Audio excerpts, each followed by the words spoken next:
जाती शहर में रसूल करीम सल्लल्लाहु अलैहि वसल्लम की शान में गुस्ताखी कतर फ्रांस के सदर खिलाफ एजुकेशन कमेटी फारूकी मस्जिद इंतजामिया कमेटी अजमल पासवान अहले सुन्नत जाती मदरसा हनीफिया मारा मदनी क्लब जामा मस्जिद फारूकी जाती शहर का टेक्निकल नाम की सल्लल्लाहु अलैहि वसल्लम बरकोल रैली कदी गई।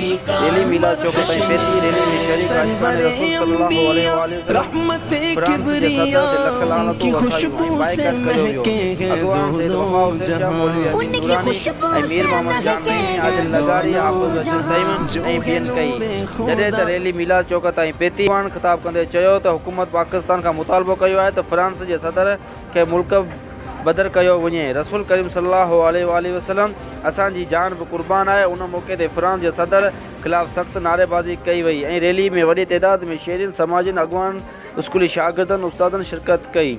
रिपोर्ट आबिद हुसैन शाह, शाहीन न्यूज़ जाती।